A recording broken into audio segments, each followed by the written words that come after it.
Ja, for å begynne okkar husmøte I kvöld. Og som alltid så begynner vi ved å bjøre herren. Velkommen. Herre, takk for at jeg lyfter om at her som tvei eller tro savner sammen tunne navnet. Her er stort her mitto. Takk at du er i okkar mitto I kvöld, Herre. Og jeg ber om at styrke okkar mitt til Norge, styrke okkar trygg, Herre.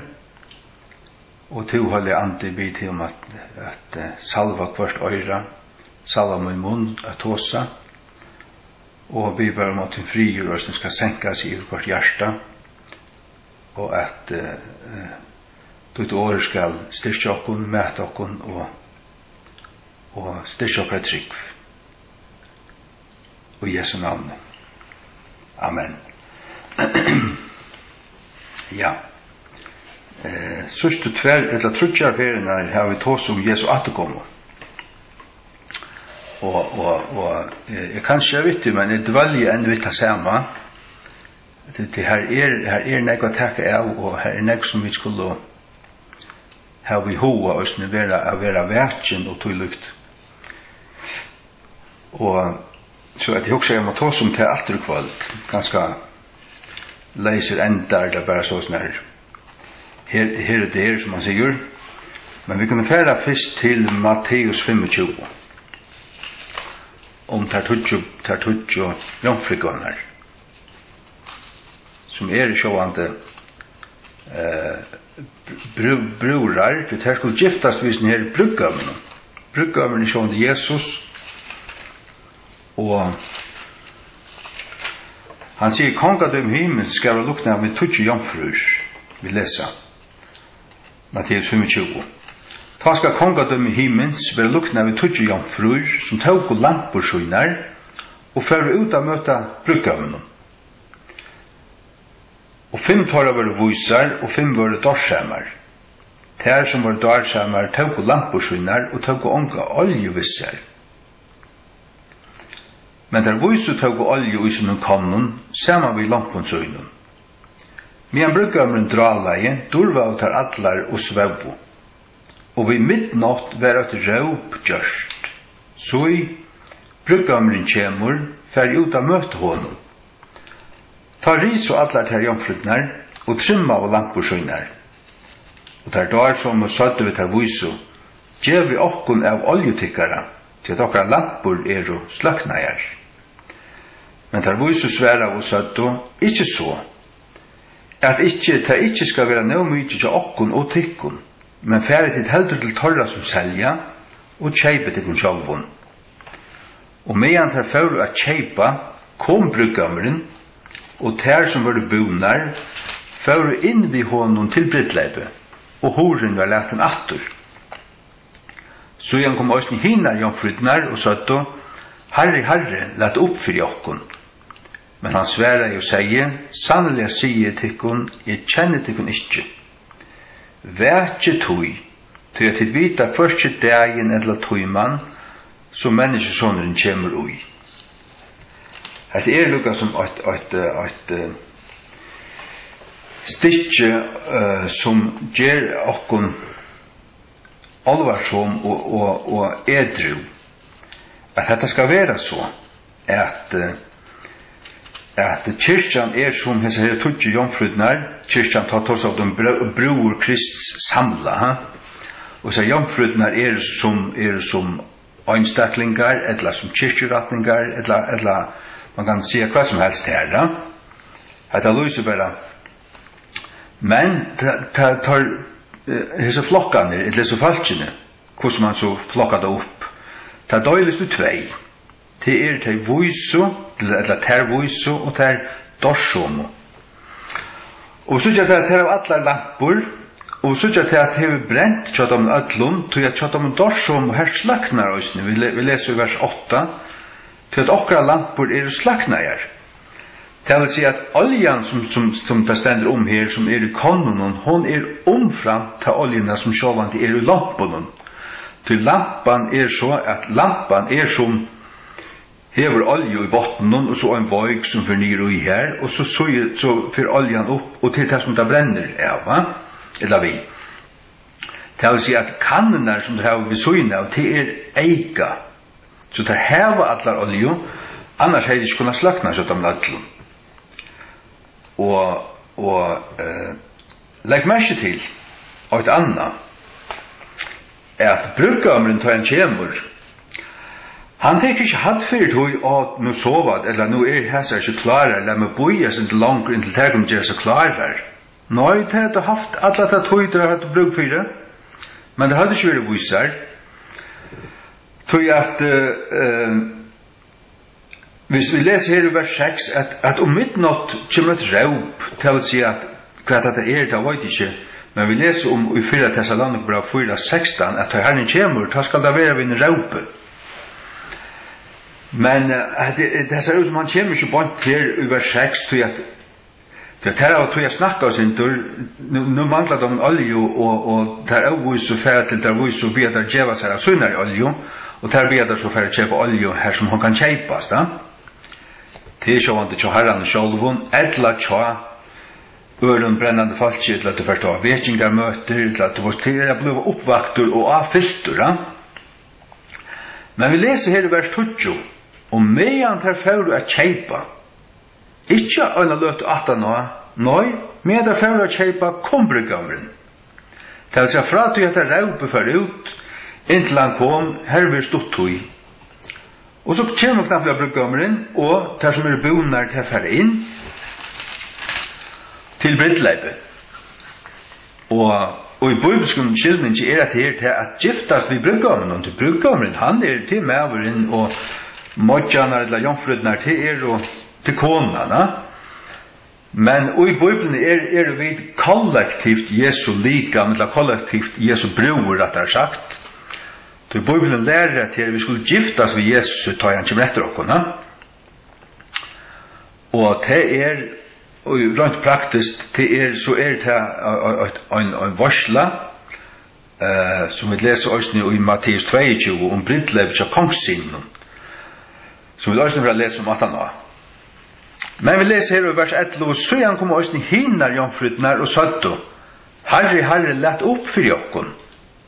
Der kom han så og benker på, og han lette seg opp, og da sier han sverre seg, sannelig sier til henne, jeg kjenner det henne ikke.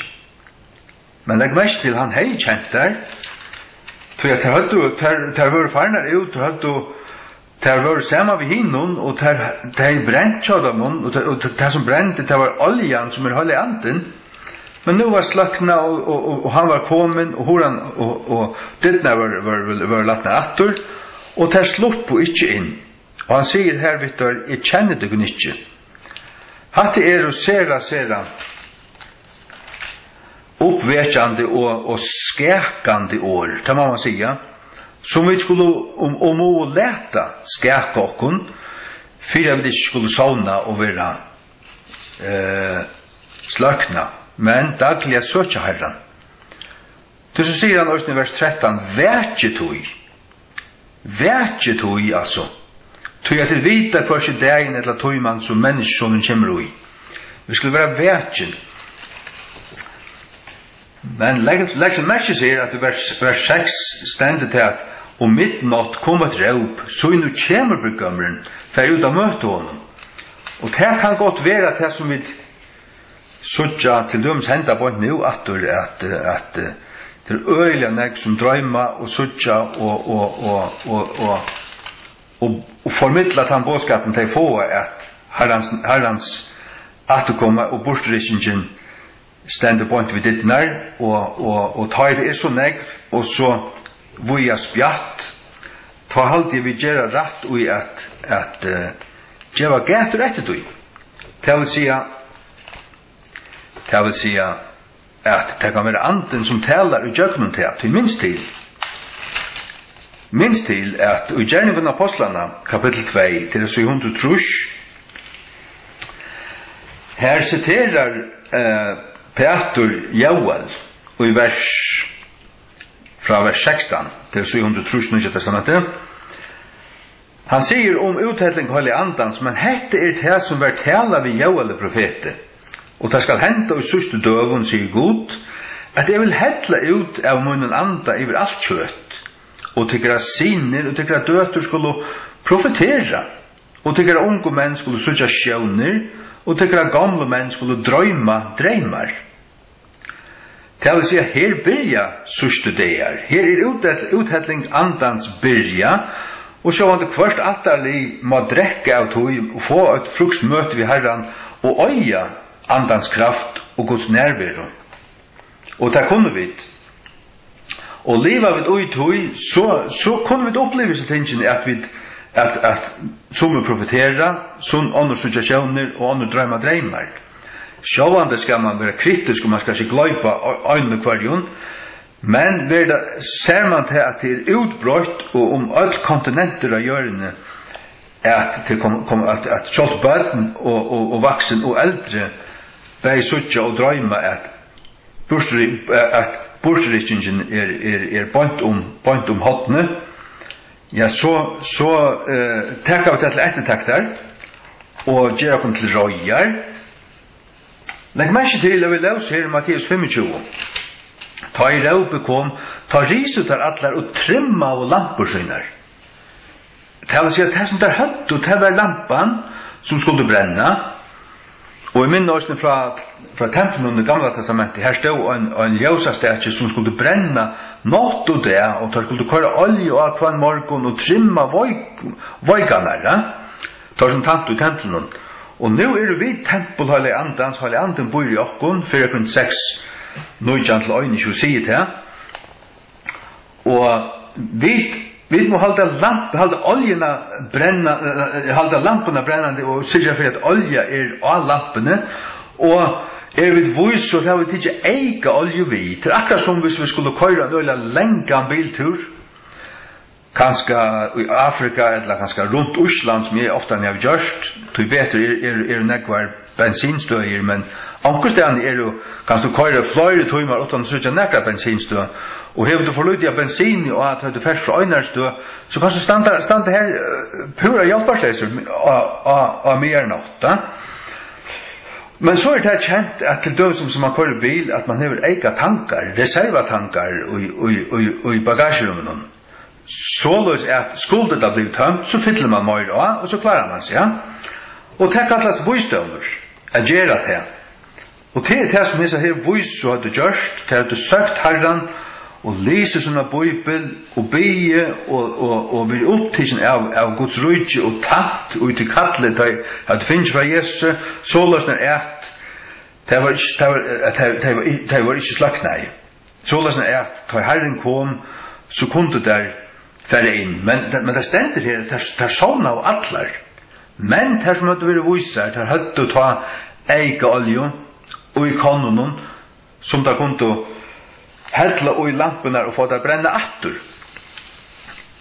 Og let dette være en anmenning til åkken ødel, at nå tar det drever ut, og herrens atter kommer narskast, utan at det er to som nekka dæsetting, eller nekka tøylukt, det kan du finne det av, og jeg har ganske nevnt det i omkring video, men jeg får ikke nevne det her, at det at frihalda det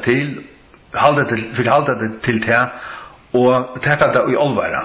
Tekka det i olvara. Låt oss lese nå Matteus 22. Matteus 22, til 22-30. Ja. Fra 8-14. Og Jesus tog til åra og tala i atter tiltara vi dømesøven og sier, kongadømme himmels lukt av sin konge, som gjør det brittledd for sine sønnen. Kongren her er god feir, og soneren er Jesus. Og sendte ut sånne tjenere at råpa tar over bottner til brittledde, og tar vil ikke komme.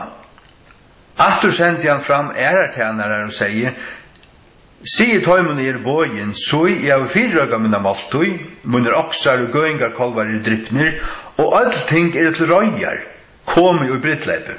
Legg mest til, alt ting til røyjar. Her har vi skriva, vi så inn av her, av krossen, til at her han sier til fullgjørst, alt til røyjar, kom i brittleipe, til betalt, kom, du skal bare komme, at det innbjøringen. Vi leser, men tar helt og hånd om det, og fører sånne veier, legg mest til, ein og sin gær, og en annar og sin handel. Legg mest til. Ein og gærsun og en annar sin handel, legg mest til. Og løyvden tåg hans tjenarar og for illviljande vittøymon og vatøyr. Men da kongen hørte om hetta var han vrøyur, og han sendte fram sin herlig og øyde hæsar miraren her, og brente opp tåra sted. Her er beskriva Araf Fjers etter Krist. Det er først og fremst til jødanar, evangeliet kom først og fremst til tøyr, og tøyr vreka og Jesus, og tøyr som det stender her vers 6, at tøyr vau han. Det var jødan som sånn drøv på han, og kongren til god feir, han hørte om at var han vrøyer og sendte ut sin herlig, og øyde hæsar miraren her. Det vil si at han har sendt romarjannar her, og brukt tøyr, at øya, og brente opp tøyr sted, at det tøy tempelet og Jerusalem ble øyelagt i Araf Fjersa. God kan enda bruka fudgjendane med okkon, hvis vi ikke og hans er suju. At han må lære av. Alt tøy av er av god suju. Ta sier han vi tænare sunar, Brittlev er til røyjar, men tøyr over botner var ikke velder.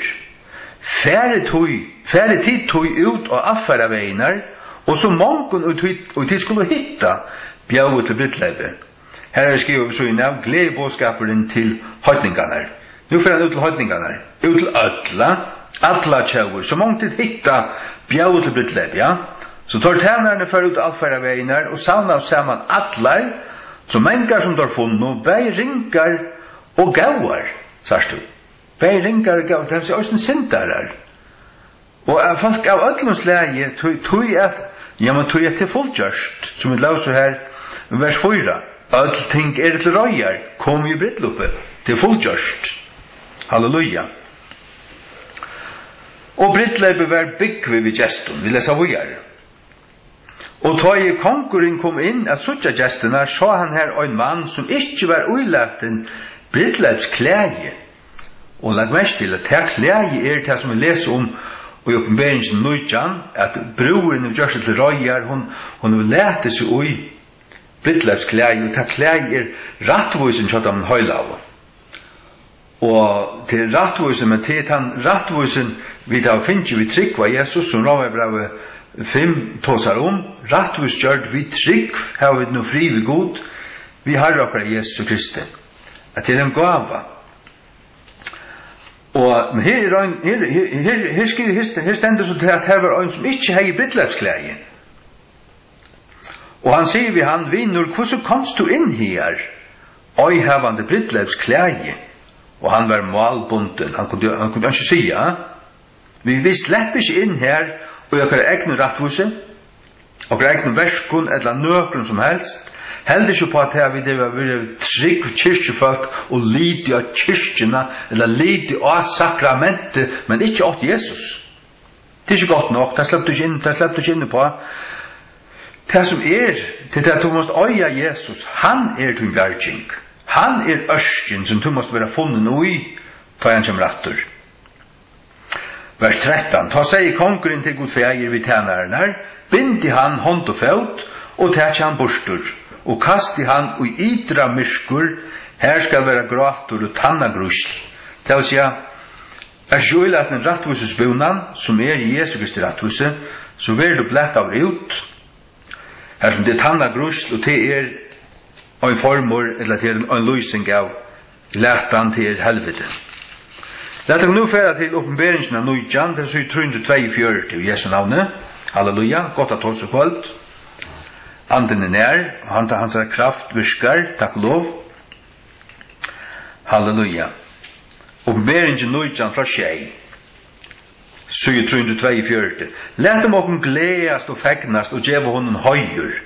Til lamsens brittleip komme. Og hans kona, his wife, hans kona, hever gjørst det klara, hath made herself ready.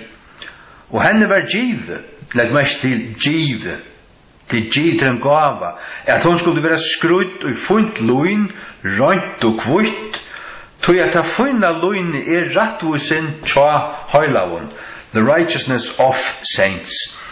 Og rattvuse Jesu Kristi rattvuse, men vi liva klødd vi tog, og så har vi gjørst rattvuses versk, vi har liva høylagt loiv, og så versk kommet her, og de enderspekler bare, de viser bare til rettvisen som hever bo i oppen alle togene, men den rettvisen den rettvisen, hun egentlig Jesu Kristi rettvisen. Og til Jesu Kristi trygg vid liv og som Galaterbrev 2, og som tar vers 20 her aloi, at vi frelst, eller hvordan stendte det, vi Jesu trygg, va? Galaterbrev 2 lykka, jeg hopper lykka her til. Ja, Galaterbrev 2:20, krossfestet vi Kristi, lykka var livet tau ikke men Kristus lever ui mer. Og til liv som nu lever i kjøtten, til livet vi trygg sonar Guds. The faith of the Son of God. Det trunnet tja honom. Det hans trygg, tog at det han som stiftana, og det han som djever trunna, det hans andre som djever okkur trunna ui okkur, tog det hans trygg, og det sier den gamla danske òsne, med Guds søns tråd stender her, som elskar i meg og gav seg sjålan fyre meg. Halleluja. Takk og lov, det er godt. Ja. Aftur til Matteus 22, vi skulle stekka vi vers 14. I George nevnek på sjurtui, Matteus 22, aftur, vers 14. Matteus 22, vers 14, jeg leste det slett ikke, men jeg har skrivet det opp. Han enda vil si her, i luknelsen om brytlet av kongssiden, han sier her til mennesker kattleier, men fager utvalgter.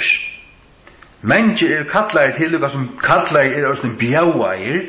Vi vil ha kattleier av god, ja. Men fager utvalgter, men okkara utvelging også okkara respons, eller okkara attorsvær. Hvis du god kattleier, sagt du, mennesker kattleier, tar som vera kattleier, tar hava en chans. Men du bjauer, hva gjørst du vidt her? Og som vi løser her i vers 9, ferdig til ut av affærevegner, og så mange ikke skulle hitta bjauer til Brittlev, så da fører vi bjauer ætluna, bæg ringene gavun, sindarun og rattvisen, eller freare sindarun kan man säga. Ikke lukka ringun sindarun, men alt kunne komme, til at det var fullt gjørst. Her sier han så til mennesker kattleir, mange bjauer kan man säga, og etter Brittlev, men få utvalgt. Okkar utvelding god void framan undan hvordan tog en respons eller tog attersvær verur, men til opp til togin hva attersvær du gjevur. Sier du nøy takk og truster herran fra der sier nøy her ditt hjerte med det kattlan holde andans, så er det nøy. Men bøyger du det og ei møyger det og bløyde til hjerte og sier ja og tykker imot det frelsoppgavene, så er det ja. Og så er du utvalgter. Så er du, det er bæg til at Gud velger til, men det er også til at du velger han. Du må også velge han. Og du vil si at øyne kveld, vel Jesus. Her er ikke til hjerte for hånden. Kom lukka til 4 Korint 8. 4 Korint 8, så det er ikke bare så strengt tid om Jesu atterkomme, men det er også om ting som vi skulle ha i hoa, og for å være verken, og så gjør det. 4 Korint 8, fra 23. Det er 224. Men vi prætika Krist krossfestan, jøden snavengarstøyner, men grikkun falska. Han er til Kristus krossfester i jødenes navngastøyne til å ta ut av lauene. Og nå er alt knapt bare av nøye, du vet. Ok, skulle vi ikke halde lauene så strengt, for å tenke møte av nøye, til deres navngastøyner. Og til grikken og favitska, til det er ikke noe høver og noe flotter vysdømmer for tøymene.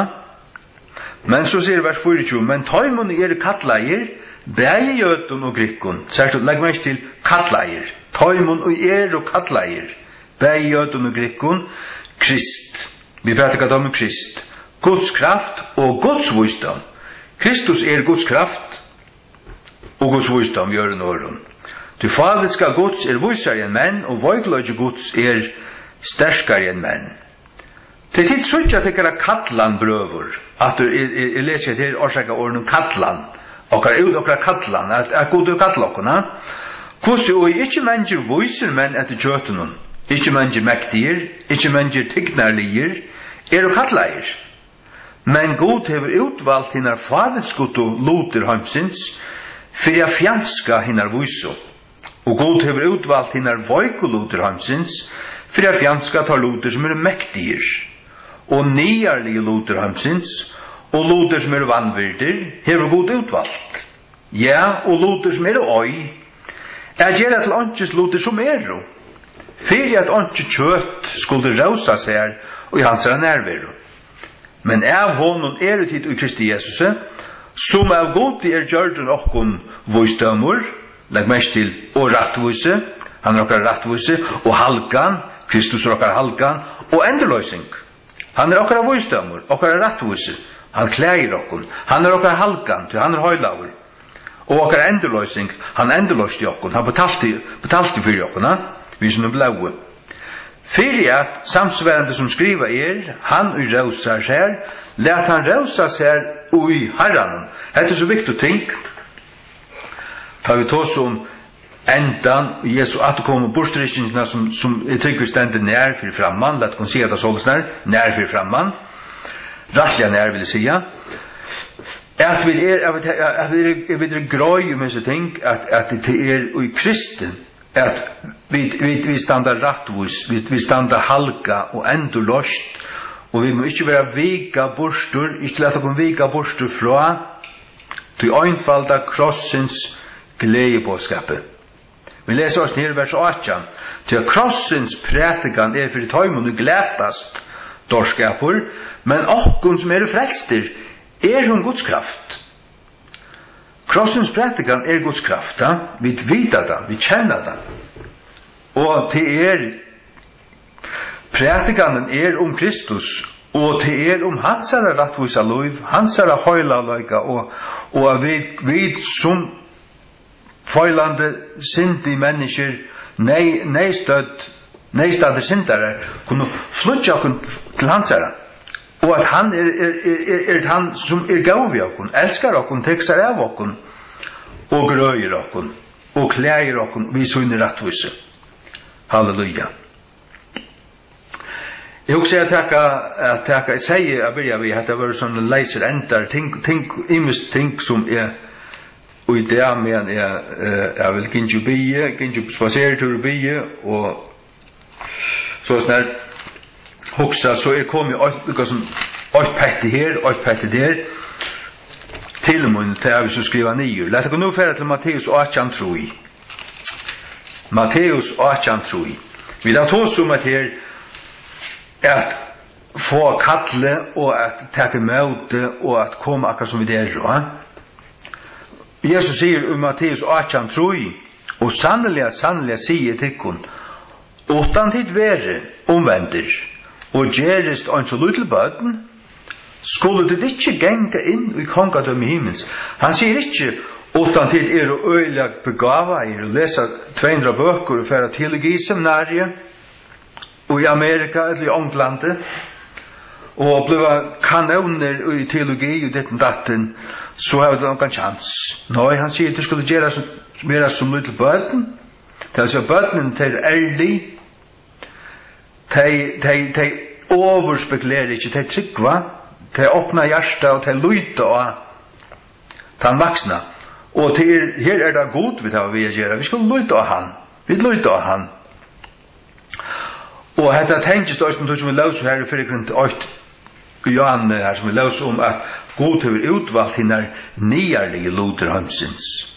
Og loter som oi og det som lyte verst, det som det som ikke høgt i mannametene, det god utvalgt, for jeg gjør hittil skammar. Det som fullt av seg selv, og lyter av seg selv, så snart må vi ikke være, vi lyter av Herren.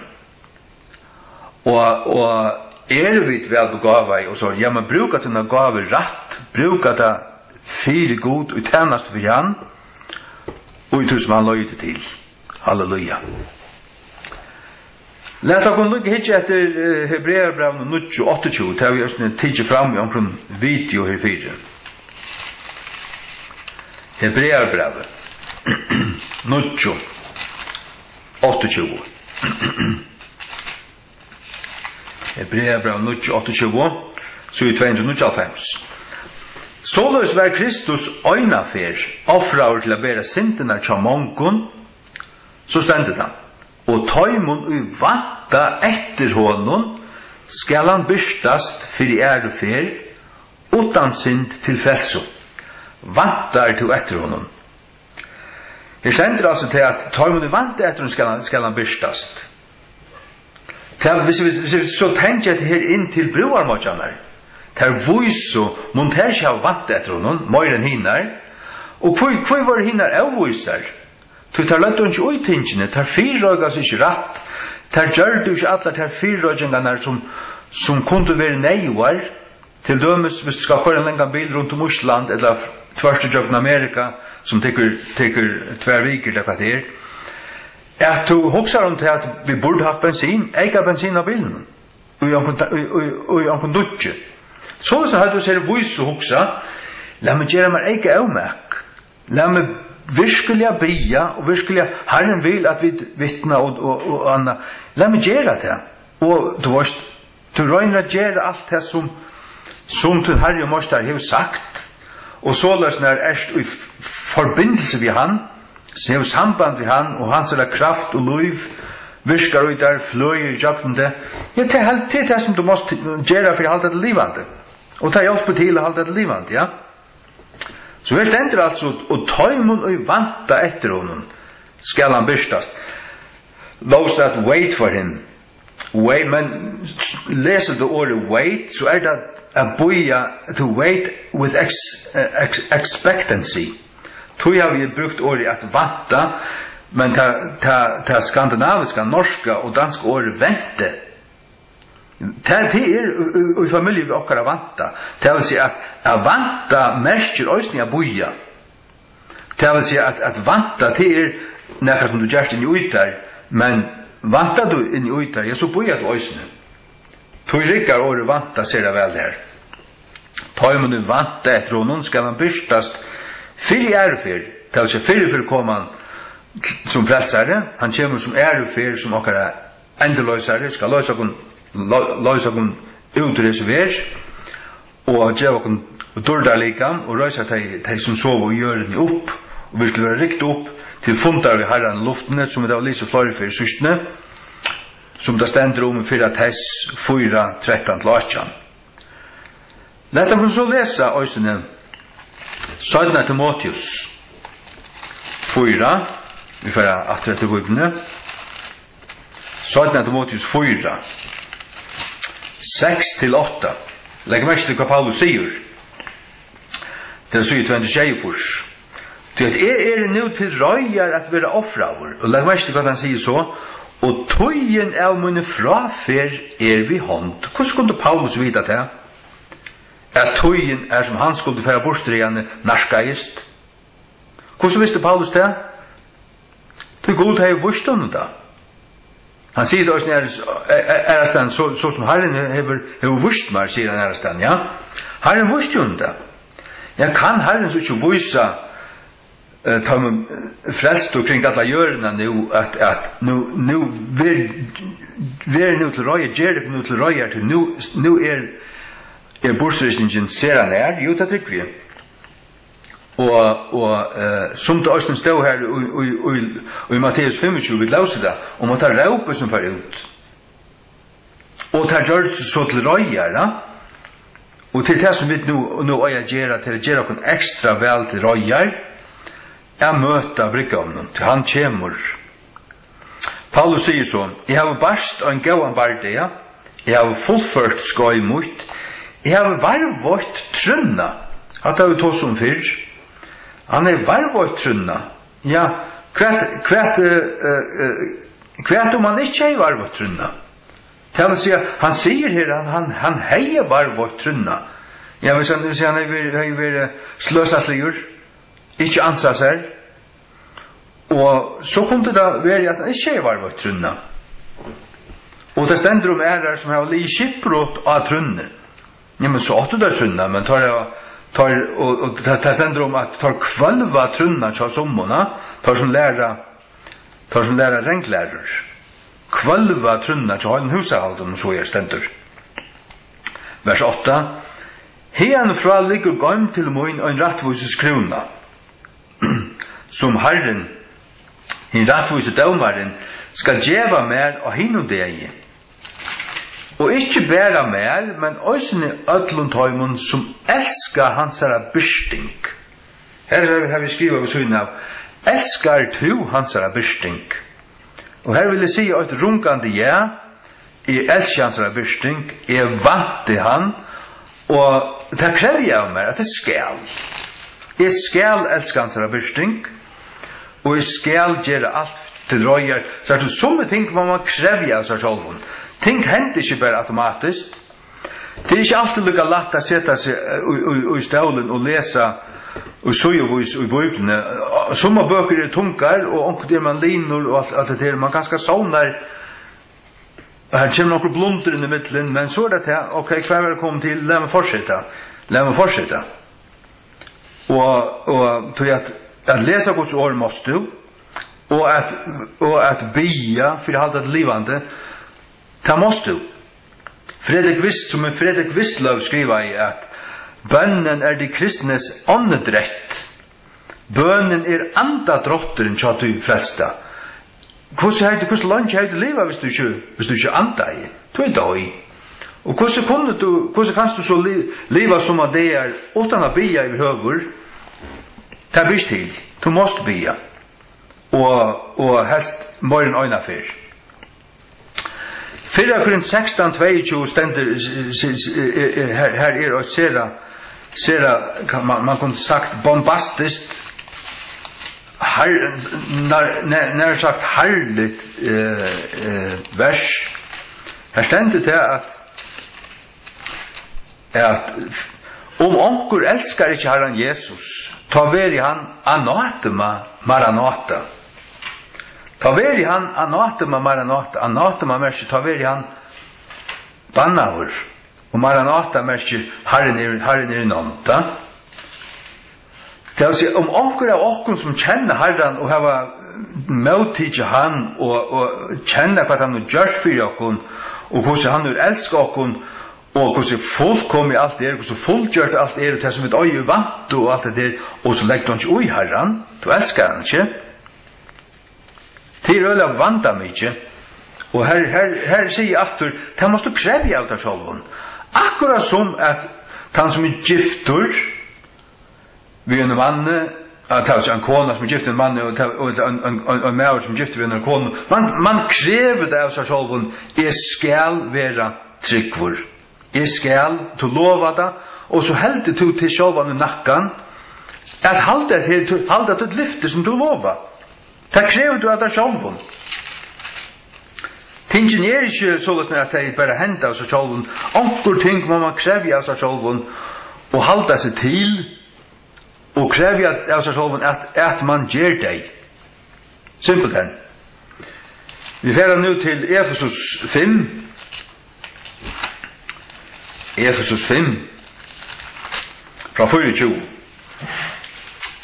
Efesus 5, 24. Til 22. 22. Efesus 5 fra 24.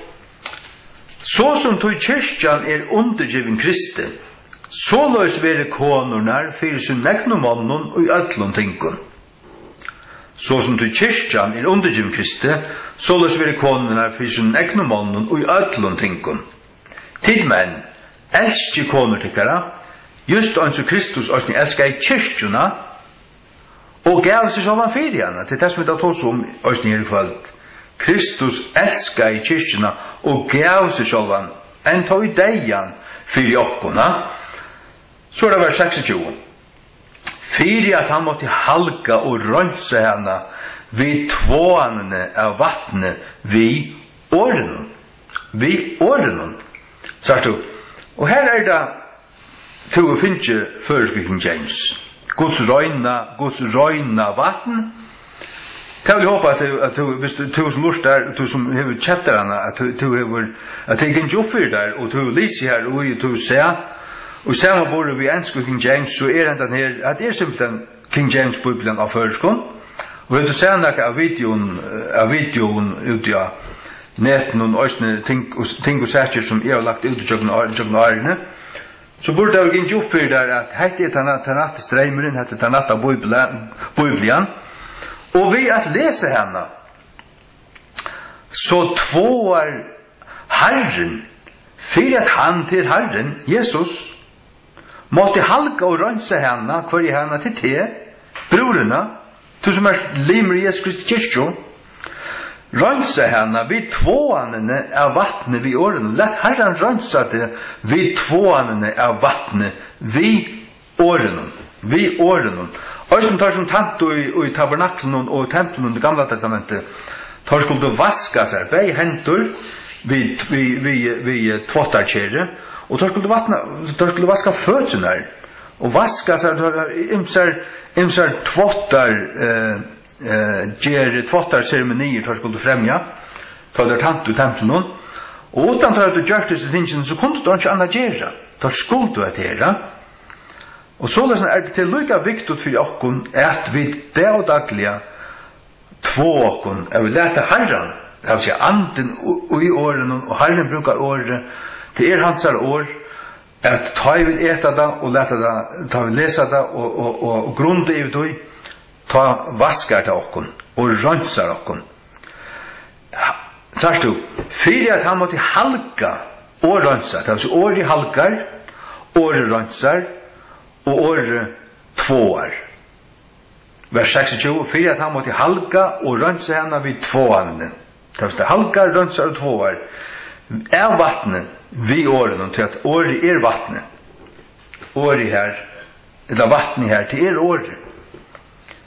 Tog är att här, det hanker allt samman, tog kristenlöv är till samfället i Herren och i andanon. Tog bönarlöv.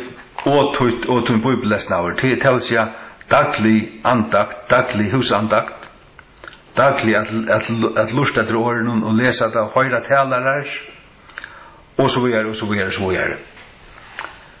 Så vi minna på att akkurat növn är att skriva i Lufsens bok. Filippi brevet, 4:3, vi lærer på en til. Altså i 2:23. Legg mest til det stendur. Og bønne til ossne sanna åkfellava, hjelp tøymon kvinnene som arbeider vi mer og i gledebåskapen. Det er mest ikke til at du prætika året vi honom. Du til lære Guds år ikke at det kunne. Men til at du arbeider vi honom og i gledebåskapen, til å si at du er vitt om her, tantøymon, som kvinner tjänar mannen, känner men där kunde jag haft hjälp till kanske vi en vittnesbörd eller byta traktater eller blå eller också annat tog det ut eller sant. Vi Clement i ösne och vi öron starfsfällor och munnen. Kvars navn är i Lufsens bok. Tutt navn i Lufsens bok. Det vill spyrja det. Tutt navn i Lufsens bok. Hur du tidsar mot Jesus så han till frälsare och till allt 100% av hans fullgjorda verk. Du har hört det och tidsar mot frälsarna och tidsar mot Jesus som du frälsare. Du måste ha han, inte vara frälsarna. Du har hans frälsare, så är han.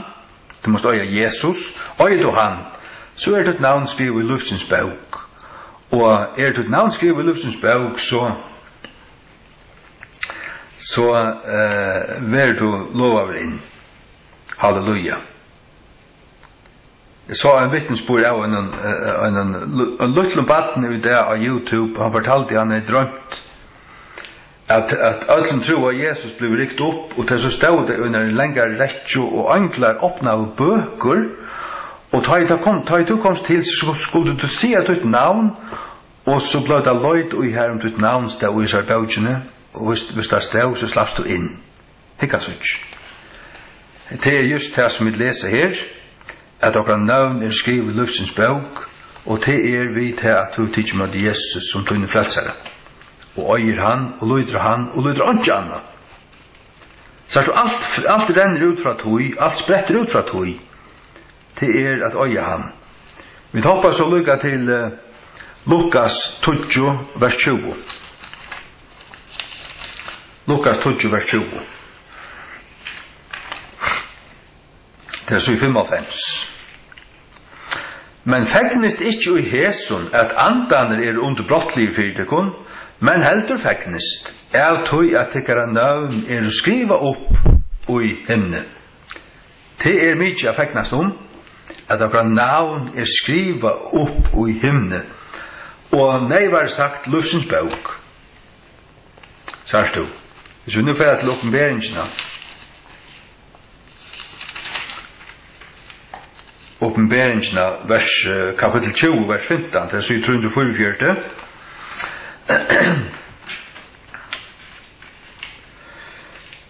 Åpenberingen 20, vers 15. Og hver som helst, og fanst ikke skriva av lufsens bøk, sagt du, lufsens bøk, vær kastet av inn i eldkjekven.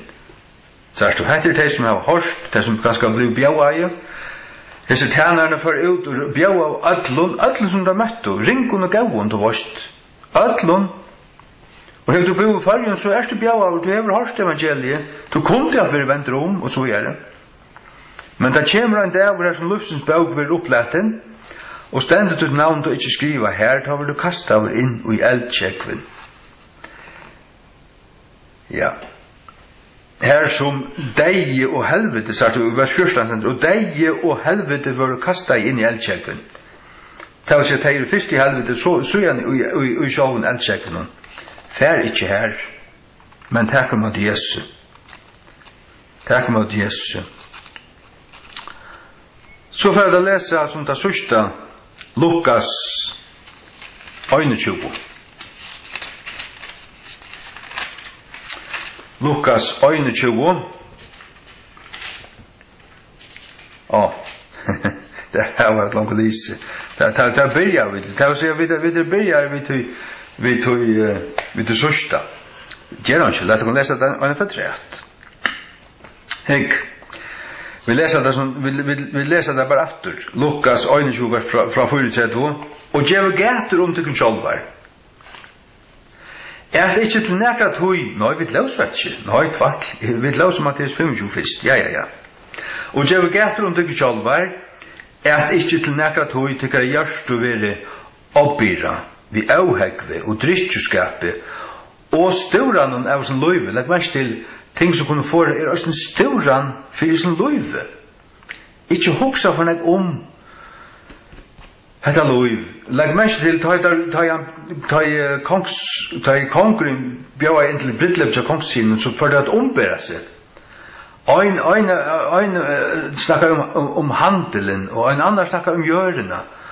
Hva tøyn ombæring? Det en leser vi at det tar en ombæring så vi jeg har bort nu finnes man kono, eller jeg har bort nu hatta, jeg har akkurat bygd, eller jeg har akkurat kjøpt et skip, eller jeg har akkurat, det gonger akkurat så vel løyven, jeg får ikke hokse om herran nu. Du voiser, vil du være en vois, Jan Frigg, så hoksa alt tøy om herran fyrst, sett herran fremst, fram alt andre ting. Og så vil alt hitt falle på plass, så vil alt hitt også falle lattare. Det vi menga, finnes jeg røyna, at jeg bare gjør det opp, og jeg søker etter herren, og får ganske et frukstmøte, eller en frisk åpenbering fra herren, og kommer etter ordentlig tatt herren, eller tatt der inne, jeg har vært i tøyerskøy. Så opplever vi alltid her at det er ting som større for i jar, okkur kjæle ting, eller samband til arbeid, eller okkur andre ting, okkur futjar litt, eller et eller annet, det er bare kvart vært her. Tog at nå sånn du da knapt i mån til nekka som er nekk viktigere. Ja, men til nekk viktigere at hesetingen i ordan enn hesetingen. Så ser man hvordan løy til hine tingen så, i mån til at hava forhold til vi herran ordentlig godt, trygt og i ordan, til sjøle måneder. Legg mest til, vi leser atter bare her. Og djevel gater til sjálvar at ikkje til nekra tøy tykkara legg mest til hjørstu, til hjersta tjadar, vi oppbyra vi avhegve, Og drikkeskapet, det hvis du får skøye ut og for å gjøre ting som ikke er gjørst. Og sturan av sin løyve. Og så tan dævor kom jo at det kun avvarst. Så du, ved du drukken av heimen og for å hokse om heimen, så du fotler av tog, så kommer tan dævoren at det avvarst. Ta han kommer, så det ikke klarer. Han kom avvarst, lukkasom. Lukkasom han kom at her avvarst så møtjan er det, ja, jamfrøkan er det. Det var ikke klarer, og det slipper ikke inn til, ha? Ta kommer han av en avvarst. Så sier han i vers 35, «Tog som en snerra skal han komme av atler tøyr og dveljast av asjønnen og atler i hjørene.» Men Herren vil ikke til vi skulle være som de som drukken av heimen og styrer for sin løyve og sånn. Vi er ikke de som, vi er ikke av hamsens bøtten. Hva sier han vi okkon? Vær ikke tøy, sier han vi okkon, og bygge alt tøy. Men det er to som har bygge. Lett det være mer enn daglig, lett det være mer nekka som lujist alt tøy. 4 Thessalonikerbrev 5:16 sier oss bygge utan øyhalda. Jeg vet alltid har et hjerte som klart, hva er det for det ves, hva er det for du først bort fra, du ganger en liten tur, at du tar byer. Men det var vel i arbeidet, jeg var sittende i arbeidet, jeg har funnet meg omkring ras, jeg kan lykke røysa med å genga en liten skje minutter tur, lykke få friska luft, og mene genge så at tås av i herren, at bygge litt sinter. Vær ikke tøy, og bygge alt tøy, er til med å være råkneier, så er det at det det her, til ikke bare 4 men til øyne at vi må bygge om tøy har vi bare skriva til med å være råkneier, verdier, kommast undan til det som øyder King James, escape, slipp undan, kommast undan. Alle disse tingene skulle hente, til å si til rævlige ting som skulle hente, trångten kommer, men de som vekande, vissar broarmodjar, hava olje, de som byande, til de som brennande.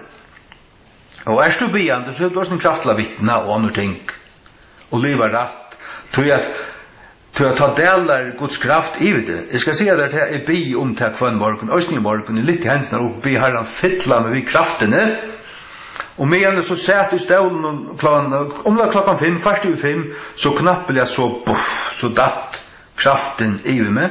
Jeg følte det, og jeg likevel følte det i hånden, her kom kraften.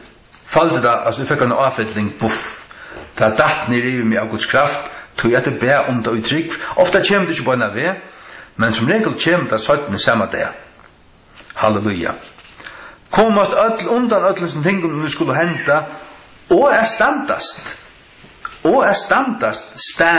men standast òsne og i tog bor òsne at kunna standa at vera fyrir standast framme fyrir menneskesynene sagt du vi skulle begge komast undan slippe undan öll som tingum vi skulle henta og standast framme fyrir menneskesynene ta movid.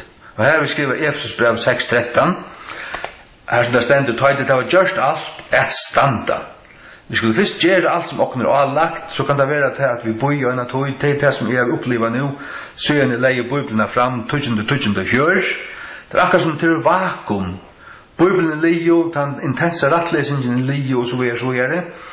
Men til at halde ut. Og så må man bruke tøyene til å lese Bibelen. Og bia hitja til gauon kristen videoen og halda seg fra syndene halda seg fra tusen dolkar klægene simpelthen slutja det slett ikke snodda det oppe det var simpelthen spøyda det eller fysa det, flonja det av det var standard i møte nøy, at her man kjønner opp ifra et lokkur nøy, sløk nok, så det var verlig gjøre en innsats etter at være seg passe og passe ansa seg ikke og beringen tror jeg tutsi òsne så jeg tror jeg 28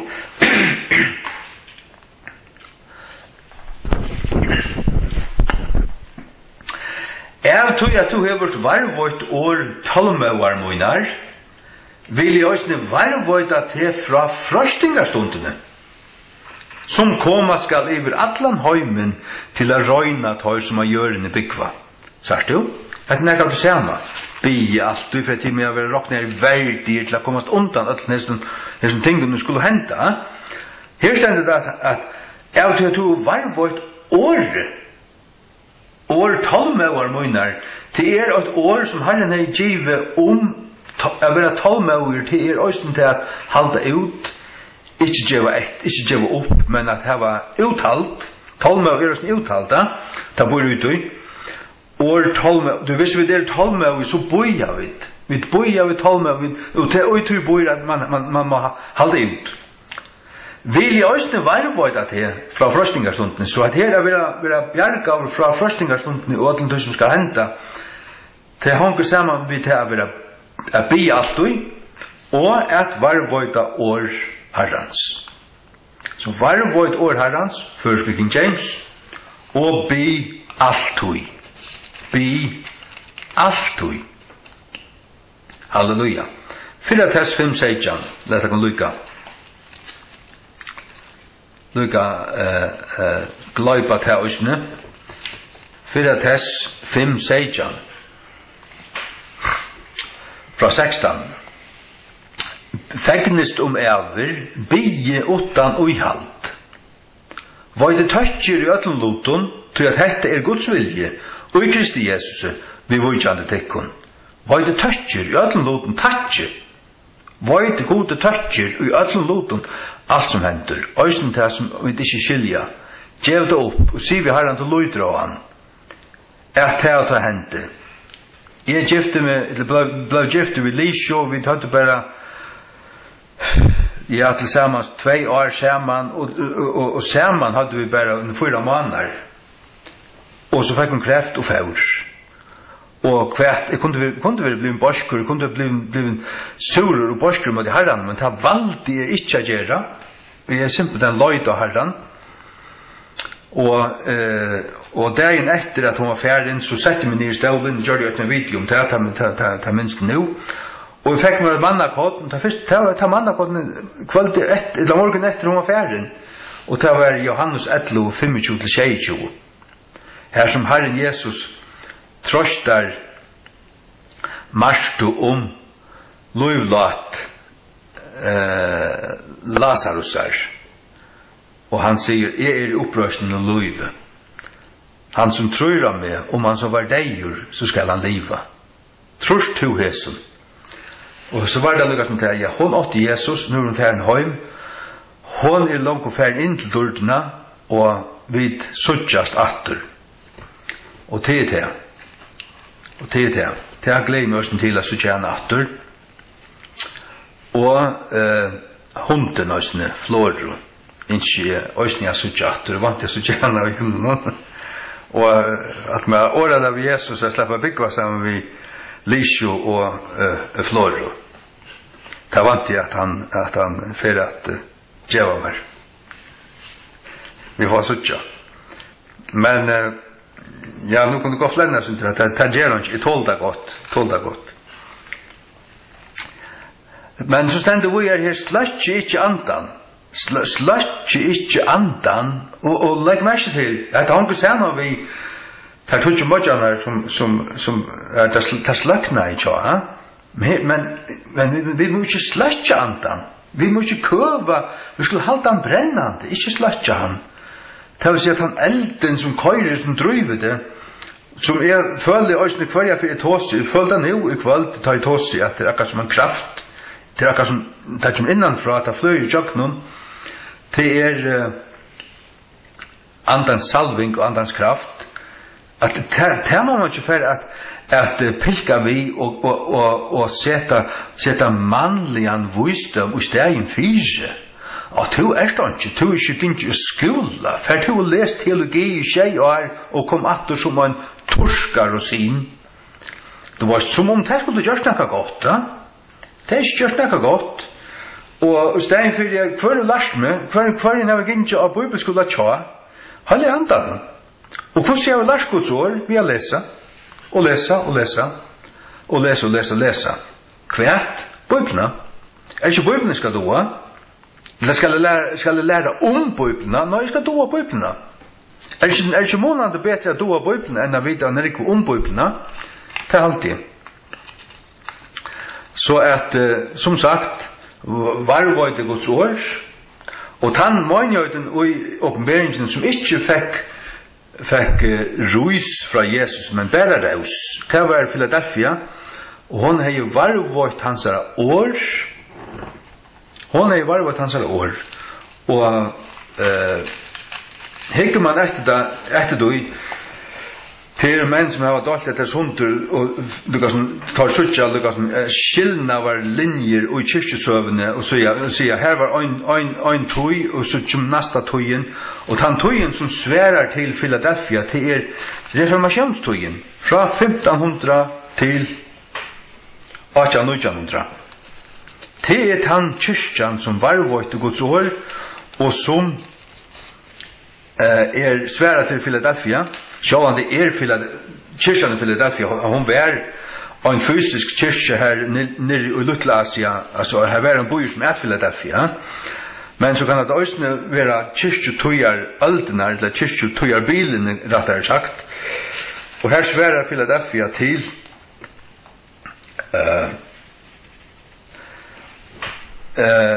trobåtar, eller reformationskyrkjuna. Låt oss finna Philadelphia til oss i 328, og til fra vers til åpenberingen 3 fra vers 6. Låt oss lesa lukka til. Og til angelen tja kyrkjen i Philadelphia skriva, hese ting sier han som høylaver, han som sannur, han hever lidsel Davids, han som letter opp og angel letter attur, og letter attur og angel letter opp. Jeg void verktøyne.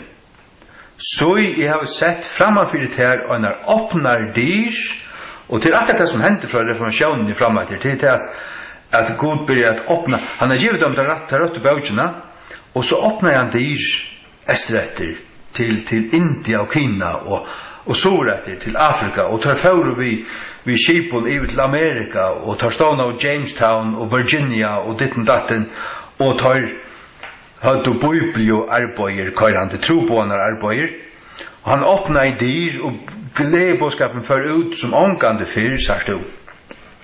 Halleluja. Og letter atter så angel letter opp. I veit verktøyene, så jeg har sett framfor det her, han åpnar dyr, og angel kan leta til her atter. Så her en åpnar ditt nær, så kan angel leta til atter. Til du har luttla styrke. Og i seg sjálfun har luttla styrke. Men vært henne som han har gjett av, men nei, han sagt du, om vi vet at vi har luttla styrke, til alt leie. Tror jeg at hva sier Herren til døms Matteus 5, signa du teg og i andan og fatøkken, til tar Guds rydde, til at her være fatøkker i seg sjalvun, lojt i seg sjalvun, ikke stersker i seg sjalvun, men å lette alt ut alit være av Herren. Så kan det være sagt om til at du lutla styrke, men Herren ut alit og tun styrke, så du i verden stersker. Jeg sender, og hever varvått år mot, sagt du, varvått år mot, og hever ikke nokta navn mot.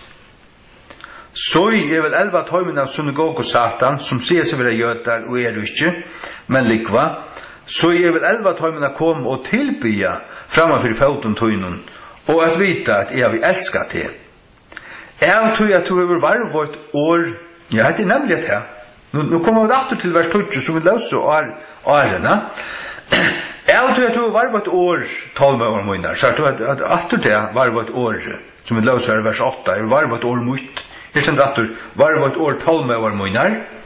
Vi løsne var et det fra frøstingarstunden, og jeg vil si akkurat som jeg råkner med sjølvan som plantajan atter i 1500-tallet. Altså, jeg skal si det til at jeg råkner ikke som parst av Falkakirken i Farion, edla Babsunon, edla Pinsunon, edla Heimamisjon, edla Nøkron Øron, i andalige parster av Philadelphia-kirkene som var atter i 1500-tallet. Og jeg har sagt av i herren flere for i bøn, jeg gleder meg å komme til himmels, jeg gleder meg å suttja Wycliffe, Tyndale, Luther og John Knox. Tar vil jeg slippe sida vi bor sammen vi, og eta og prata og gjeva high five og snakka om akkurat opplevingar og ditten og datten. Jeg sier akkurat som det. Så at jeg vil ikke sida sammen vi bor vi John MacArthur eller noen øren drumpe. Jeg råkner jo at det er det her, men jeg vil ikke, man kan takke og prate, og det er ikke det man får ikke, men det er ikke tar jeg glede med suttja, for jeg sier det på tammaten. Ja. Var det til fra frøstingarstundene som koma skal over allan heimen til å røyna tar som man gjør i bygva? Så er kommet snarlige. Sagt du, legg mest til hvor det stender snarlige, til det stender King James quickly, og til ikke det samme som kjøtt, som Dahl og Victor sier, atter og atter, så er kommet kjøtt. Og så flenner spotteren og sier, kan man ha Jesus ved kjøtt? Vi da bor etter 2000 år, men året er ikke kjøtt, det er snarlige. Hva er ikke snarlige? Knappelige. Ta i det hender, så hender det øyla kjøtt. I come quickly. Quickly er ikke soon. Det er slett ikke det samme. Så at selv om at jeg var sånn fremmint til vi da har hørt henne bøyben her alt akkurat liv, så er jeg kommet kjøtt, og alt det her. Nei, Jesus kommer snarlig. Han kommer snarlig. Jeg vil snærere til å være skjauter. Men kommer du snarlig, så kommer du av skjautan hot. Til å si at da du kommer, så kommer du flikkvande. Og til også det som stender, og 4.15, at det skal hente vi et egna blunk, at vi skulle ombrøytast, og utklæst dård, og knyta vi til sammen vi 4.4, så er det til at det deg og Kristus skulle ryse opp, og vi skulle sammen vi ta med være litt opp til å funde av herren luftene. Ja. Halt til fast som du hevurst, for at ånden skal tekka tøyna krono. Han som ivervinner, han som sikrar, han som vinner iver, han som ivervinner, ville gjøre til en solo i tempelet Guds munns, og han skal ikke fære ut møyra. Og jeg vil skrive av han navn Guds munns, og navn stegar Guds munns, som nutja Jerusalem, som kommer nyer ur himne fra gode munnen, og jeg vil skrive av han mot nutja navn, halleluja. Nek navn, Jesu nutja navn, navn stegar Guds munns, og navn Guds munns. Det vil si at det er Guds navn, og det er navn stegar Guds nutja Jerusalem, og navn Jesus er, ta nutja. Han hever øyre, han høyre hva anden sier vi kyrkjunar. Amen. Takk for disse stund, Herre. Takk for ditt år til okkara vi da kunne lise og fære tjøkkenen imist som relaterer til brorena og relaterer til brittlevskvaldmåltidene og hvordan vi skulle være og hva det er viktig å minnes til at bya alt tøy og at varvøyda tøyt år. Det er minnes det, men til øyne at vi er angjerar, ja, tøyt er vi bæra til som høyre, slik som høyre og ikke gjøre etter det, så er vi glamskur høyrare som akkurat som en som stender framfor en spekle og så fyrres det, og så glemmer han vidt det samme hvordan han så ut. Men vi spekler okken ut til året, og vi skulle minnes det til og takke det til hjertet og livet etter det. Akta det så fratt vi kunne. Og det krever også en disiplin. Og det er akkurat det som disippel merker. En disippel er en lærersvøyner. Det vil si at vi lærer fra det her. Vi skulle hava disiplin, annars er vi ikke disipler. Vi skulle vi skulle, ja, gjøre som du sier og så gjøre. Som det også stender Matteus 28, at lære deg at halda allar loter hva som helst i å bøye deg. Det er også en parster av det. Men takk Herre at sattmalen til høyla kviler til tutt fullgjørda versk, og som sa også at vi har sendt ut av bjau og ödlun, bæring og gauun, og tog at gledebådskapen skulle komme ut ödl i bjauaie, og til øynast at tog vart harmer var til at de satte nøytak. Det var det som tog vart harmer og de som ikke var verd, det ikke tog at det var ring, men det tog at det nok av å komme. Tog sier du at disse båtene var ikke verd til bryllupskvöldmål til togina. Men her det at tog at det som det stod her, at alt til røyer, alt ting gjør klar, det fullgjørst. Og det det som tog har gjørst, det det som vi takker imot og tryggva, og fegnast iver og halda fast vi, tog fullgjørt av verskare. Halta kom brennande, halta kom klar,